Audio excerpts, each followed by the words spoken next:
आज लीलाढूंगी के दर्शन करने चलते हैं। लीलाढूंगी उत्तराखंड राज्य में बद्रीनाथ धाम में अलकनंदा नदी के तट पर स्थित भगवान बद्रीनाथ का पारलौकिक जन्म स्थान है।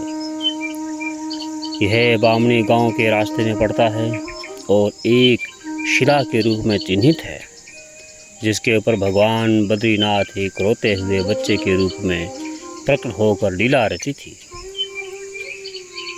यही सामने जो ऋषि गंगा है, इसी को पार करके जो लीलाढूंगी पहुंच सकते हैं। यह नर पर्वत पर जो है विराजमान है। इस स्थान पर जो है अगर आप थोड़ी देर खड़े होकर जो है चारों ओर निहारोगे तो प्रतीत होता है कि क्यों इसे वैकुंठ कहा जाता है। एक पुरानी कथा के अनुसार जब शिव और पार्वती केदार खंड में अलकनंदा नदी के नज़दीक जो है विचरण कर रहे थे, यही सामने लीलाढूंगी है, आप भी दर्शन कीजिए। तो उन्हें वहाँ एक बहुत सुंदर जो छोटा सा बालक मिला, जो ज़ोर ज़ोर से जो है रो रहा था। माँ पार्वती ने जब बालक को रोते हुए देखा तो उनसे नहीं रहा गया और वह बालक को उठाकर जो अपने साथ कुटिया में ले आई। क्योंकि दयनीय भाव से रोते हुए बच्चे को देखकर करुणावश माता पार्वती ने बालक को उठाया था, क्योंकि माँ तो माँ होती है। महादेव ने ऐसा करने के लिए पार्वती को रोका था, पर पार्वती नहीं मानी। शिव ने कहा कि पार्वती रहने दो, जिसका बच्चा वह ले जाएगा। पर माँ के करुणावश बच्चों को लाकर कुटिया में सुला दिया और स्वयं स्नान ध्यान के लिए चले गए। परंतु जब वापस आए तो उन्होंने देखा कि उनके आवास का दरवाज़ा अंदर से बंद है। लाख कोशिश करने के बाद भी नहीं खुल सका। तब अचानक भगवान नारायण को उनके राजस्व रूप में प्रकट करते हुए जो दरवाज़ा खुल गया, जिन्होंने माँ पार्वती को देवी को जो है माँ के रूप में जो संबोधित किया।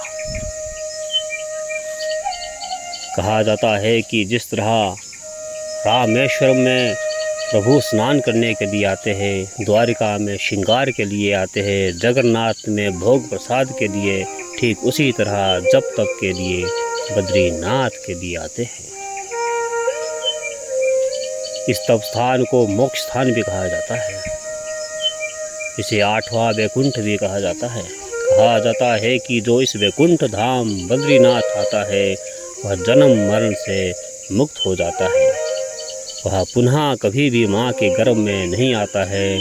तभी इस स्थान को मोक्ष धाम भी कहा जाता है। सतयुग में बद्री धाम में भगवान के प्रत्यक्ष दर्शन होते थे। त्रेता युग में यहाँ देवताओं और ऋषि मुनियों को दर्शन होते थे और द्वापर में यहाँ मनुष्य को भगवान के विग्रह के ही दर्शन होते हैं, जो आज भी परंपरा चली हुई है। यही बद्रीनाथ धाम का जो सुंदर मंदिर है, आप भी इस स्थान के दर्शन कीजिए।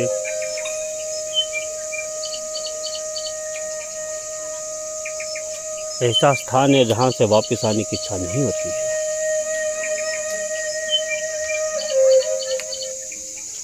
यहाँ लोग हवन करते हैं। यहाँ के हवन का जो बहुत अधिक महत्व कहा गया है।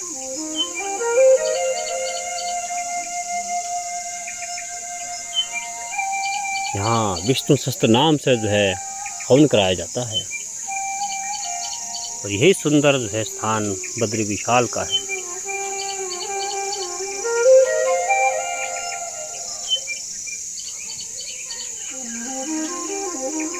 आप भी दर्शन कीजिए और कभी अवश्य जो स्थान पर आप आए और भगवान बद्री विशाल की कृपा प्राप्त करें।